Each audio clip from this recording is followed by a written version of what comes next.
గడిచిన కాలమంతా మీ కృప చేత కాచి కాపాడి ఈ సమయంలో దేవా మమ్మల్ని అందరం మీ యొక్క పాదాల చెందకు మేము కూడుకోవడానికి మీరు మా పట్ల చూపిన కృపణ పట్ల మీకే స్తోత్రాలు దేవా. ఇప్పటి వరకు యేసయ్య కాళ్ళ ద్వారా మీ యొక్క నామాన్ని మేము మహిమపరచుకోవడానికి మీరు ఇచ్చిన కృపణ బట్టి మీకే స్తోత్రాలు దేవా.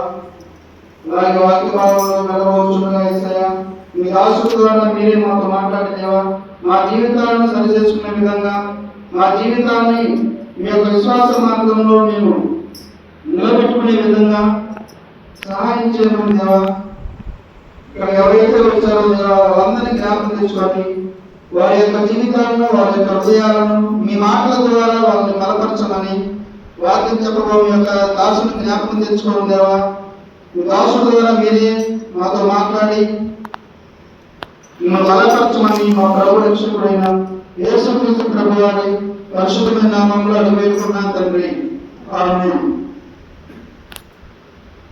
మరి వారు మనం ఏం చెప్పుకున్నాము మీ అందరికీ జ్ఞాపకం ఉందా?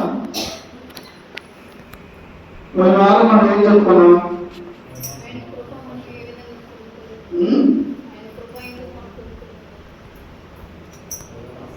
ఇంకా చెప్పండి.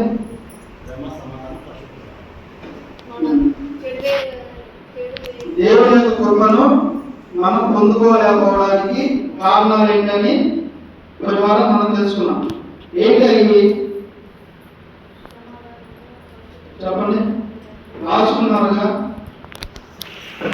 ఏంటి మూడు చెప్పండి, ఒకటి చెప్పండి చాలు. దేవుని యొక్క కృపను మనం పొందుకోలేకపోవడం కారణాలు ఏంటి? మనలో ఉన్న అపవిత్రత, రెండోది మనలో ఉన్న చేదైన స్వభావాలు, అలాగే దేవుడు అంటే నిర్లక్ష్యం కలిగి వైఖరి. ఈ మూడు విషయాలు మనం ఉండడం వల్ల దేవుని యొక్క కృపను మనం పొందుకోలేకపోతున్నామని కొన్ని వారం చూసాం. ఈరోజు చూసుకున్నామంటే యేసుక్రీస్తు ప్రభు వారి యొక్క చూపబడిన జీవితాలు ఏ విధంగా ఉంటాయి, ఏ విధంగా ఆయన వారి యొక్క జీవితాలను రూపాంతరం చెందిస్తామనేది ఈరోజు చూసుకున్నాం.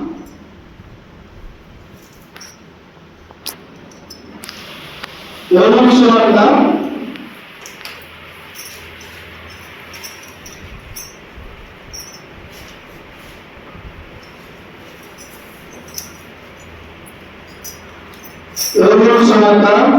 1వ అధ్యాయం 42వ వచనం.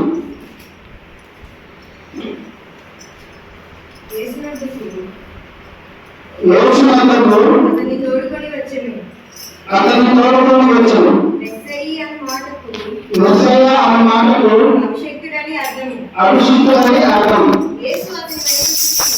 యేసు అతని వైపు చూచి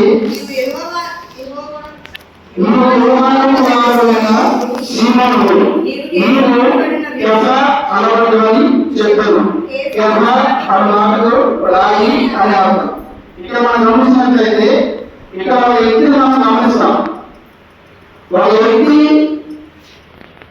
దేవుని యొక్క చూపు, దేవుని యొక్క పరిచయం, దేవుని యొక్క సన్నిధి అయినప్పుడు ఆ వ్యక్తి యొక్క జీవితం ఎలా ఉంది, దేవుని యొక్క చూపు అనేది, దేవుని యొక్క సన్నిధి, దేవుని యొక్క ప్రవేశం అనేది ఆ వ్యక్తి యొక్క జీవితంలో వచ్చినప్పుడు ఆ వ్యక్తి యొక్క జీవితం ఏ విధంగా రూపాంతరం చెందింది, ఏ విధంగా ఆశీర్వదించబడింది అనేది ఈ వచనంలో మనం ఒక వ్యక్తి ద్వారా మనం నేర్చుకుంటున్నాం.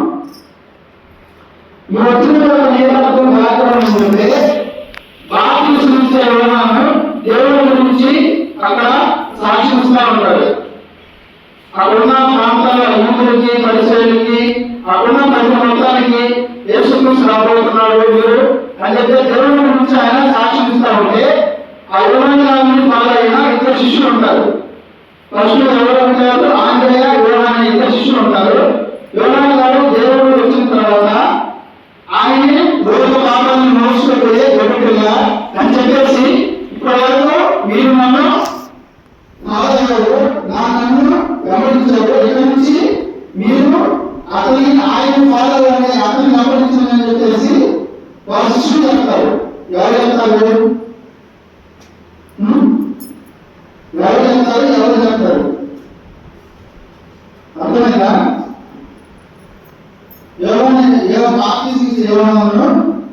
ఆయన దేవుడి గురించి చెప్తాడు. దేవుడి గురించి సాక్షిగా ఆయన జీవితాన్ని జరుపుతున్నప్పుడు యేసుక్రీస్తు ప్రభువు భూమికి వచ్చినప్పుడు ఆయన ఏం చేస్తాడంటే మా లోక పాపాన్ని మోసుకొని పోయే గొడ్డు పిల్ల, ఆయనే దేవుడు, ఆయన నిజమైన దేవుడు. కాబట్టి నన్ను వెంబడించమని మీరు ఆయన వెంబడించమని చెప్పేసి ఆయన చెప్తారు. చెప్పినప్పుడు దేవుడు యోహాను గారి యొక్క ఇద్దరు శిష్యులు ఉన్నారు కదా, ఆంధ్రయ యోహాను వాళ్ళిద్దరు యేసుక్రీస్తు ప్రభు దగ్గరికి వెళ్ళి ఆయన వెంబడిస్తూ ఉంటారు. చూడండి 36 వచనం చూడండి.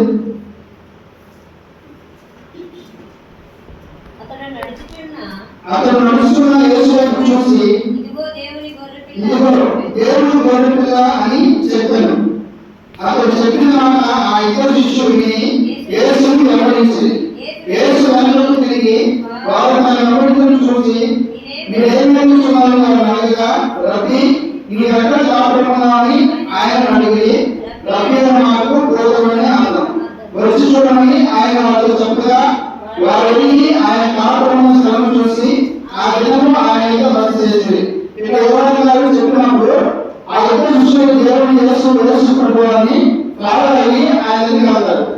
వెళ్ళి బోధకుడా నువ్వు ఎక్కడ చూస్తున్నావు అని చెప్పేసి అంటే మీరు వచ్చి చూడని చెప్పేసి దేవుడు వాళ్ళు చెప్పినప్పుడు వాళ్ళు దేవునితో ఒక రోజంతా దేవుడితో ఆ సమయం గడుపుతారు. ఆ సమయాన్ని ఆ ఇద్దరు శిష్యులు యేసుక్రీస్తు ప్రభువుతో గడిపినప్పుడు వారి యొక్క హృదయాలన్నీ మారిపోతాయి. దేవుని యొక్క ఏమంటే దేవుడు ఈ లోకానికి ఎందుకు వచ్చాడు అని యేసుక్రీస్తు ప్రభువు వారికి చెప్తారు. చెప్పినప్పుడు నెక్స్ట్ ఏమైంది?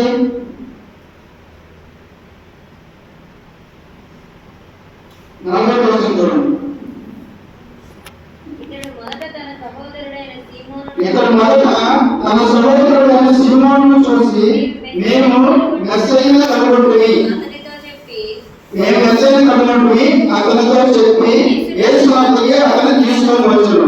ఇక్కడ మనం ఏం గమనిస్తారంటే దేవుడి గురించి మొత్తం వాళ్ళు తెలుసుకొని ఇప్పుడు ఆయన ఏం చేశారు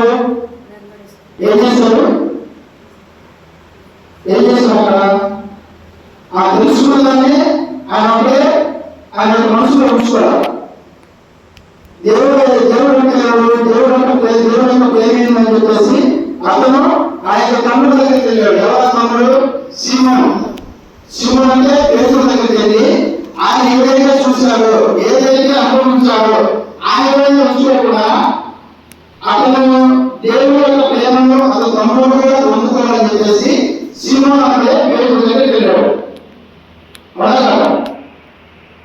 ఎందుకంటే దేవుడి యొక్క విలువ అంటే ఏంటి, దేవుడి యొక్క స్వభావం ఏంటి, దేవుడు అంటే మన జీవితం ఎలా ఉంటాయి. మనం ఇప్పటివరకు మనం జాగ్రత్తగా బతికాం, ఈ ప్రాంతానికి వెళ్ళే దేవుడిగా బతికాం. ఇప్పుడు నిజమైన దేవుడు అనే అతను వచ్చాడు, ఆయన మన దగ్గర ఉన్నాడు, మేము అతను చూసామని చెప్పేసి వారు అనుభవించిన ప్రేమని వాళ్ళే కొనుక్కోకుండా వాళ్ళ తమ్ముడైన పేతురు గారిని తీసుకెళ్ళారు.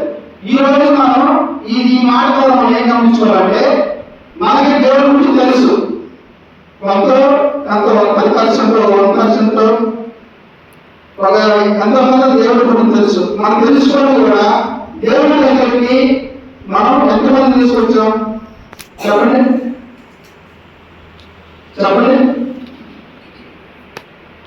దేవుడి గురించి మనకి తెలుసు, ఒక 10% తెలుసు, కొంతమంది ఒక 20% తెలుసు, ఎంతమంది తెలుసు దేవుడు అంటే ఇలా ఉన్నాడు, దేవుని యొక్క ప్రేమ అంటే ఇలా ఉంటుంది, దేవుని యొక్క కృప అంటే ఇలా ఉంటుంది అని చెప్పేసి నీకు తెలిసి తెలియని వ్యక్తికి నువ్వు చెప్పారా? కదా. చెప్తే చేయొద్దండి, చెప్పకపోతే ఆయన ఏదో సరైన ఉండవాలి. చెప్పారా చెప్పలేదు? నేను ఉన్నానంటే కారణం నీ దేవుడి గురించి తెలుసుకోవడం వల్లే. నాకు ఎవరు చెప్పారు? నాకు ఎవరైనా చెప్పాడు. ఎవరైతే మనకి దేవుడి గురించి చెప్పినప్పుడు తెలియని వారికి మనం చెప్పాలి. ఈరోజు మన ఇంట్లో వాళ్ళకి ఎంతమంది ఉన్నారు చెప్పండి? మన ఇంట్లో మన భార్యకి దేవుడి గురించి చెప్తున్నావా? మన భర్తకి దేవుడి గురించి చెప్తున్నావా? ఈ కొడుకు గురించి దేవుడి గురించి చెప్తున్నావా? లేదు కదా, కనీసం పక్కన వాళ్ళకి కూడా దేవుడి గురించి చెప్తున్నావా? అలా చెప్పకుండా మన దేవుడి యొక్క సన్నిధానానికి వస్తున్నామంటే, దేవుడిని మనం వెతుకుతామంటే అది దేవుడు మెచ్చే విధంగా ఉండదు. దేవుడిని తెలుసుకోవడం అనేది ఇతరులకు చెప్పకపోవడం అనేది తప్పు. అవునా కదా? ఇప్పుడు మోర్డికై ఉన్నాడు. ఆ మోర్డికై ఎస్తేరును ఏ విధంగా ఆ ప్రాంతాన్ని తీసుకెళ్ళాడు? మోర్డికై దేవుడి యొక్క అక్కడికి ఏ విధంగా ఆశీర్వదించబడదని చెప్పేసి ఆ మోర్డికై తెలుసుకున్నాడు. బట్టి ఆయన ఆ అదృష్టాన్ని, ఆ ఆశీర్వాదాన్ని ఆ ఎస్తేరు కూడా కలగాలని చెప్పేసి ఎస్తేరుని ఆ ప్రాంతాన్ని తీసుకెళ్తాడు. తీసుకెళ్ళినప్పుడు ఆమె ఆ ప్రాంతానికి రాణిలాగా ఉంది, ఒక గొప్ప రాణి అయిపోయింది. ఎస్తేరు మామూలుగా ఎలాంటి ఆవిడ? తల్లిదండ్రులు లేని ఆవిడ, ఒంటరిగా ఉండే ఆవిడ. కానీ మోర్డెకై ఎప్పుడైతే ఆమె తెలుసుకున్న విషయాన్ని ఆమెకు చెప్పాడు, ఆమె ద్వారా ఆమె దేవుని ద్వారా ఆశీర్వదించబడింది. ఈరోజు మనం గమనించాల్సింది ఏంటంటే, నీకు తెలిసిన విషయాన్ని ఇతరులకు చెప్పాలి. చెప్పకపోతే అది మన తప్పు. వాడు ఇంకా ఇవ్వనేది వాడి సమస్య. మనం చెప్పాలి. చెప్తే దేవుడు మనకు మార్పు చేస్తాడు. అది వాడు బాధపడితే వాడికి మార్పు చేస్తాడు. అలా కాకుండా నువ్వు తెలుసు కూడా చెప్తున్నాడంటే వాడు మనలాగా ఉంచుతాడు, కానీ మన ఏంటంటే దేవుడు మనల్ని ఒప్పుకోడు.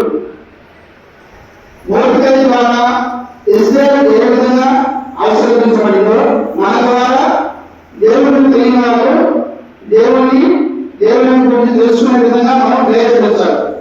ఇక్కడ ఏం చేస్తున్నామంటే, ఆయన కూడా ఒక్క రోజు దేవుడితో గడిపి ఆయన ఉద్యోగంతో, ఆయన యొక్క పేరెంటో, ఆయన యొక్క స్వభావం ఏంటో నేనే పొందుకుంటున్నా, నా తమ్ముడు కూడా తీసుకొస్తే నా తమ్ముడు కూడా ఆయన్ని అనుభవిస్తాడు, నా తమ్ముడు కూడా ఆయన ప్రేమ తెలుసుకుంటాడని చెప్పేసి సీమోను అనే పేరుని దేవుని దగ్గరికి తీసుకుని వస్తాడు. ఇక్కడి నుంచి మనం చూద్దాం. ఆ సీమోను దేవుని దగ్గరికి వచ్చే సమయంలో సీమోను ఎలా ఉంటాడంటే, ఆయన కాపరి చేపలు పట్టేవాడుగా ఉంటాడు. అలాగే ఇతరుల ద్వారా ఆయన కొంచెం దూరంగా ఉండి ఒక విలువ లేకుండా ఆయన చేస్తూ ఉంటాడు. అలాంటి సమయంలో ఆంధ్రయ్య పేరుని దేవుని దగ్గర తీసుకుని వస్తాడు. ఇప్పుడు 40 కోసం చూడండి. యేసునందుకు అతను తోడుకొని వచ్చును. మెస్సయ్య ఆ మాటకు అభిషిక్తుడనే అర్థం. ఇక్కడ మెస్సయ్య అనే మాటకు అభిషిక్తుడనే అర్థం ఎందుకు పెట్టాడంటే, అభిషిక్తుడు అంటే ఏంటంటే ఆశీర్వదించబడిన వాడు, అభిషేకించబడిన వాడు. దేనికి అభిషేకించబడిన వాడు? నీ పాపాలకు అభిషేకించబడే వ్యక్తి. ఇన్నో పాప క్షమాపణ నుంచి ఈ యొక్క పాప క్షమాపణ తీసివేసే వ్యక్తి అభిషేకించబడిన వాడు. నీ యొక్క జీవితాన్ని మార్చే వ్యక్తి అభిషేకించబడిన వాడిని యేసుక్రీస్తు ప్రభువారిని మెస్సయ్య అని చెప్పేసి ఆయన చెప్తున్నాడు. ఈరోజు సీమోను అనే వ్యక్తి వాళ్ళ యొక్క జీవితాల్లో సంతోషం అనేది లేదు. వాళ్ళ యొక్క జీవితం అనేది బాధలోను, అలాగే దేవుడిని తెలియకుండా వాళ్ళు జీవిస్తున్న సమయంలో సీమోను అనే పేరుని వాళ్ళ తమ్ముడు దేవుడి దగ్గరికి తీసుకొని వచ్చాడు. ఇప్పుడు మనం కూడా నీకు నీ యొక్క జీవితానికి ఒక ప్రశ్నార్థకంగా ఉంది. నీ జీవితంలో ఎన్ని ఆలోచన తగ్గడం లేదు. ఒక సమస్య కోసం పోరాడుతూ ఉన్నావు.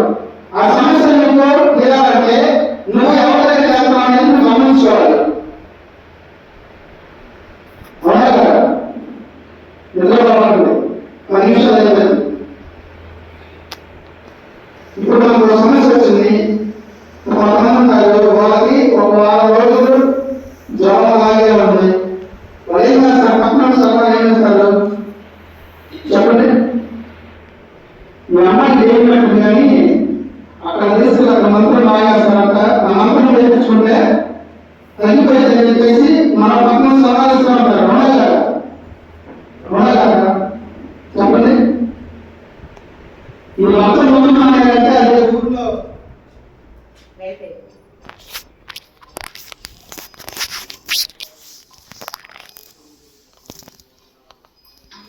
ఈ భర్త ముందు మానేయాలంటే అది